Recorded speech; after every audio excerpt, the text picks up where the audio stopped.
আছে কৌরকি? ছোটবেলায় আমি মাকড়সাকে কত ভয় পেতাম, আর কুমার কুমার বারবার মাকড়সা ধরে এনে আমায় ভয় দেখাতো। আর প্রাসাদের সেই চোরা কুঠুরির কথা, মহারাজ আর কুমার দুজনেই আমায় ভয় দেখাতো।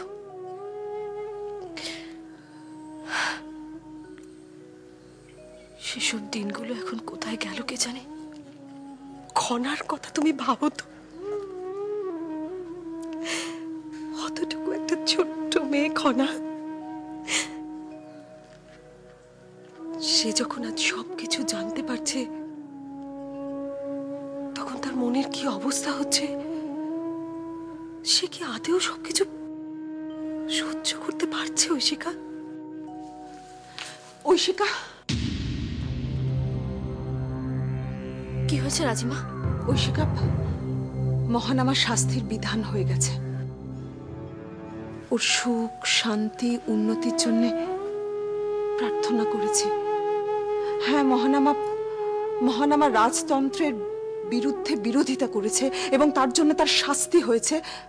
আমি ছটফট করেছি, আমার নিজের খুব কষ্ট হয়েছে, কিন্তু সে তো ভুল করেছে এবং সে ভুলের সংশোধন করার যখন ওকে একটা সুযোগ দেওয়া হয়েছে, তখন তো ঐশিকা আমাদের আশা রাখতেই হবে ওর ওপর।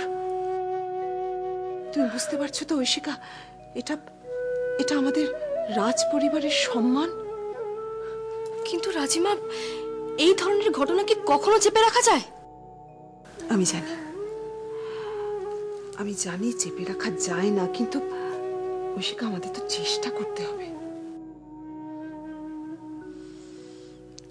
আপনি ঠিকই বলেছেন রাজিমা, চেষ্টা তো আমাদের করতেই হবে। তবে পৃথিবীতে যে কখন কি ঘটে যায় সত্যি আমরা কেউ জানি না, কেউ জানি না আমরা।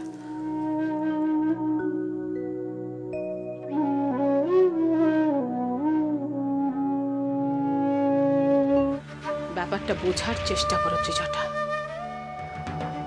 উপতিষ্য মহান আমাকে এই শাস্তি দিয়েছে বলে জয়দ্রথ এবং অন্যান্যরা মুখ বুজে রয়েছে, কিন্তু তারা মন থেকে কেউ খুশি হতে পারে। প্রাসাদের হাওয়া এখন গরম, হাওয়া একটু ঠান্ডা হোক, তারপর তুমি যেও। আপনার মনে হয় না মাসু, মহান আমার এই দুর্দিনে আমি যদি ওর হয়ে এতটুকু প্রতিবাদ না করি, তাহলে মহানামাই আমাকে ভুল বুঝবে? কিচ্ছু ভুল বুঝবে না ত্রিজটা। মহানামা অত্যন্ত বিচক্ষণ মানুষ। আর যারা আমাদের শত্রু, তারা এটা ভাববে না যে ত্রিজটা মহান আমার সামান্য সর্দি কাশি হলে গোটা প্রাসাদটা মাথায় তুলে নেয়, সে এরকম একটা পরিস্থিতিতে এত চুপচাপ কেন?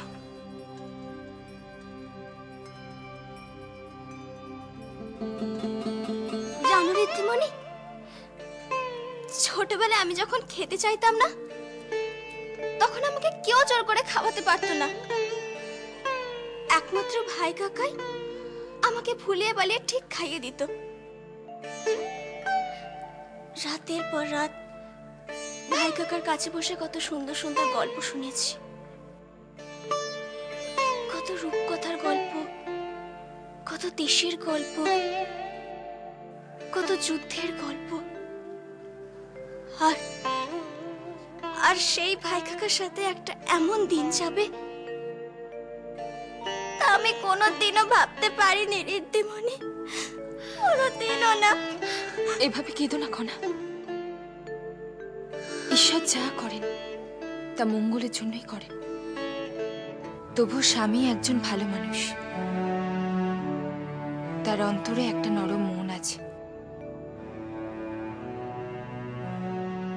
যদিও বাইরে থেকে কেউ সেটার অস্তিত্ব বুঝতে পারে না, সবাই তাকে একজন রুক্ষ মেজাজের আগ্রাসী মানুষ বলেই ভাবে।